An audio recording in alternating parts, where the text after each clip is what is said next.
Smoke rolled out of the kitchen, like fog crawling across marble floors. When Ethan, the billionaire, pushed open the door, he froze. His 5-year-old daughter Lily was screaming, high, piercing, terrified.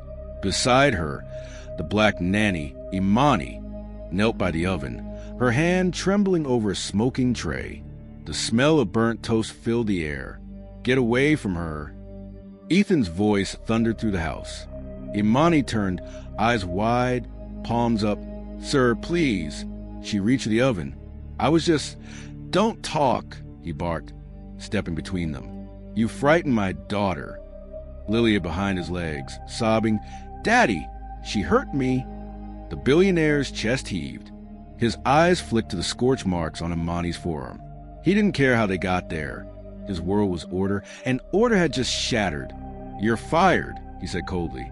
Pack your things and leave before I lose control. Imani's voice cracked. Sir, I would never harm your child. She had a panic. Enough!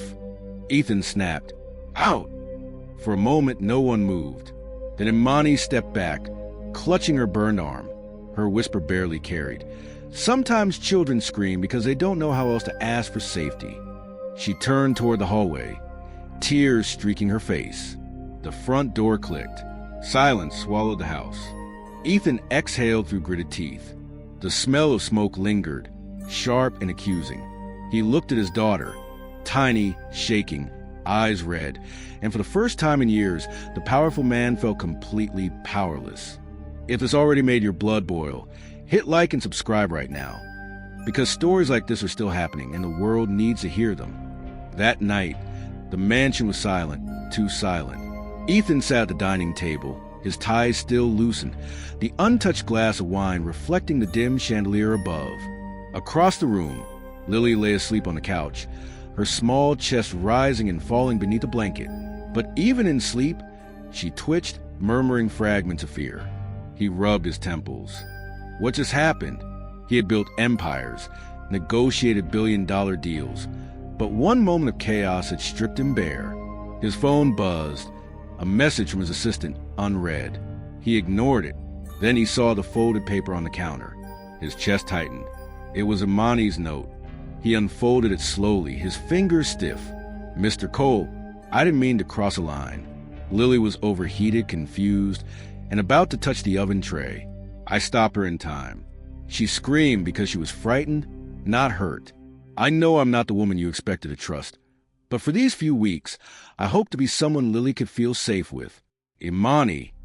He read it twice, then again. Her words weren't defensive. They were gentle, understanding, like she cared more about his daughter than about clearing her own name. A knot of guilt twisted in his stomach. Ethan rose and walked toward the kitchen. Everything was spotless now. The broken bowl gone, the smell of smoke faded, but he still saw it. The chaos, the look in Imani's eyes when he shouted, the burn on her arm. He leaned against the counter, whispering under his breath, "What have I done?" A sound broke the silence. Lily stirred, mumbling, "Maya sings when she cooks." Ethan froze. Maya? He realized she meant Imani. His daughter had given her a nickname. He exhaled, his eyes burning.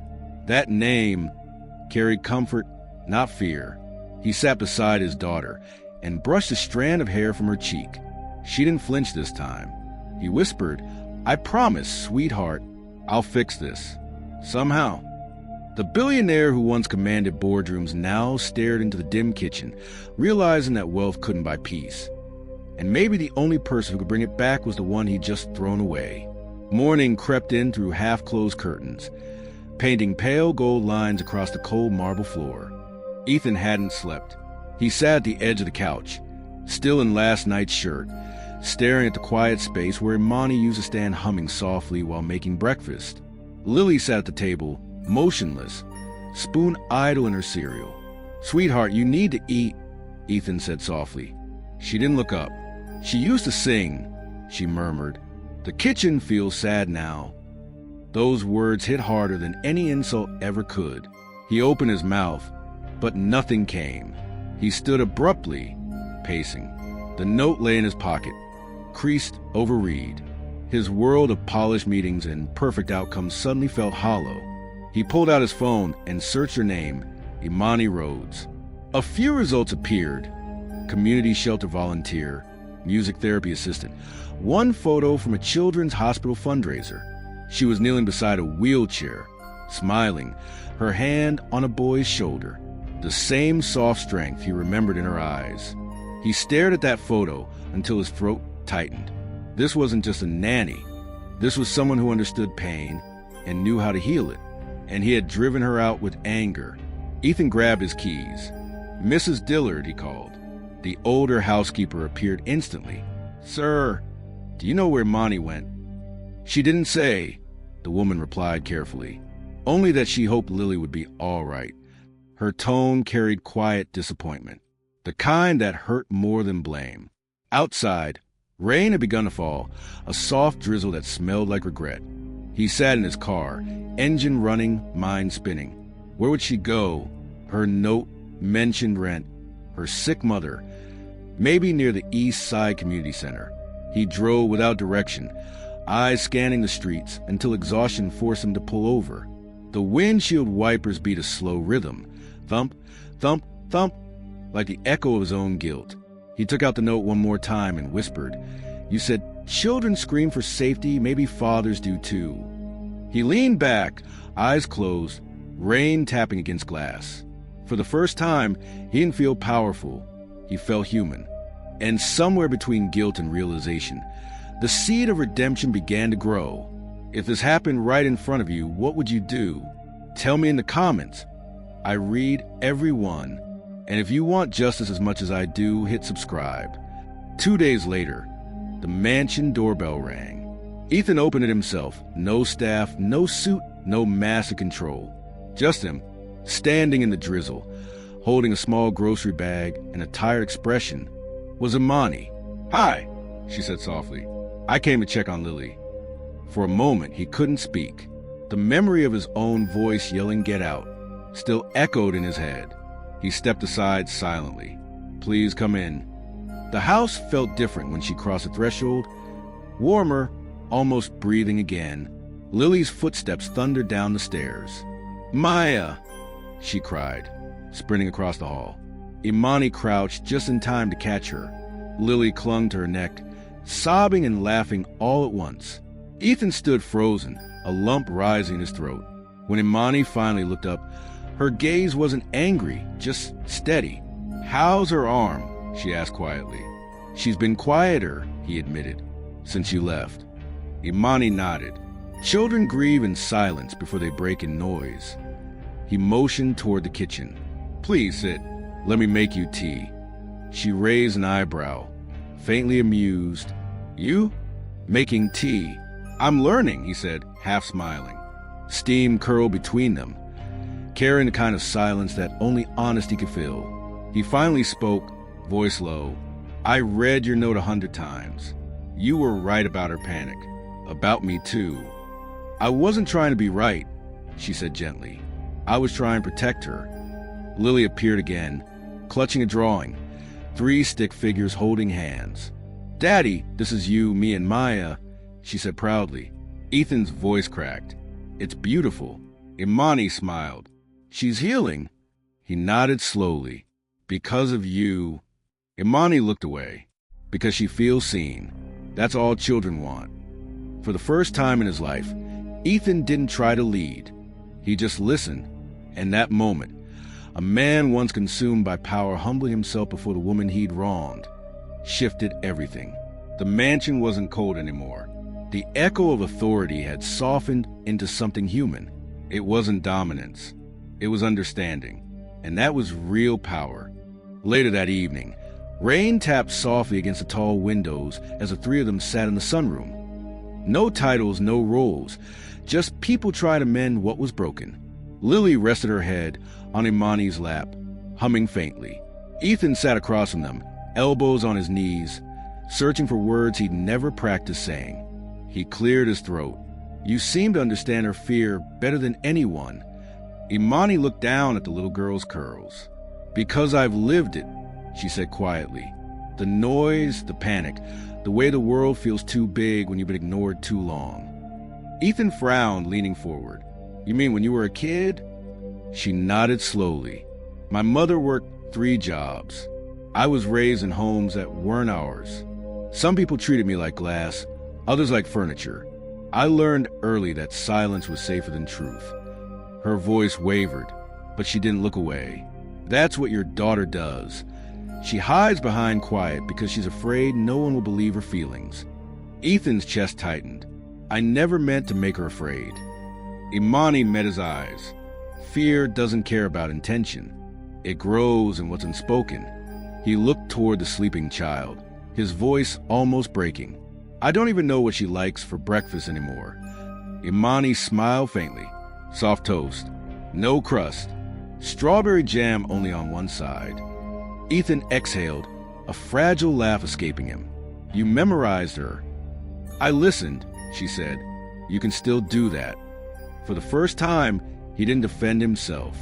He just nodded. Silence settled. But it wasn't heavy. It was healing. Lily stirred, mumbling, Maya, sing.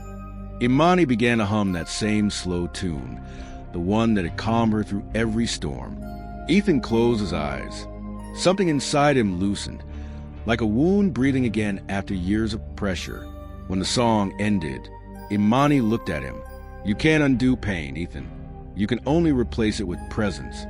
He whispered, then I'll start tonight. In that moment, wealth meant nothing. Power meant nothing. The man who once ruled boardrooms now sat humbled before the woman who had taught his daughter and him how to feel again. The next morning, Ethan woke before sunrise. For the first time in years, the air in the house didn't feel heavy. It felt alive. He stood in front of the mirror, straightening his sleeves, not as armor, but as a man preparing to face himself. By mid-morning, the household staff gathered in the hall, whispering as Ethan walked in with Imani beside him. Lily clutched Imani's hand, her small fingers wrapped tight. Ethan's tone was steady, stripped of ego. I owe everyone in this house an apology, he began, especially Imani. 2 nights ago, I acted out of anger and pride. I humiliated someone who only ever showed kindness and courage. I saw her through the lens of my own fear, not her truth. The staff exchanged uneasy glances. No one had ever heard the billionaire admit fault, not even once. Imani stood quietly, her eyes lowered, unsure if this was genuine. Ethan turned toward her. You protected my daughter when I wasn't brave enough to understand her.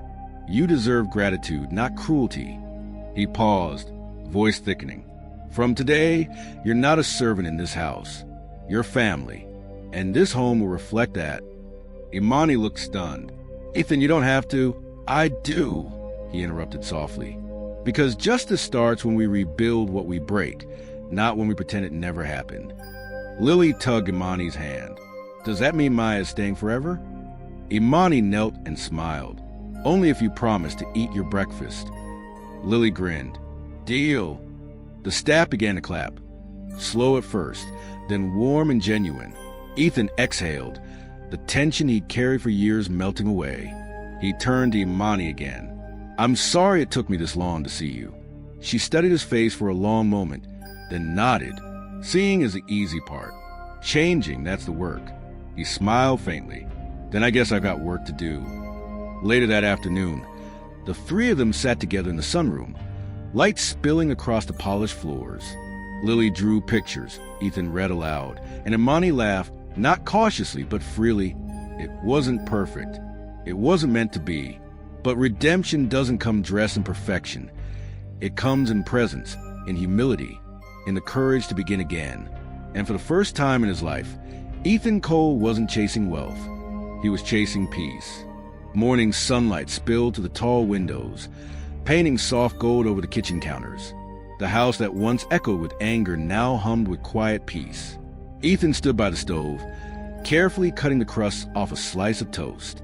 Imani entered, hair tied back, a faint smile on her lips. You remembered, she said. He looked up, soft in the middle, strawberry jam on one side. How could I forget? Lily came running in, holding a small drawing. Look, it's us. She pointed proudly.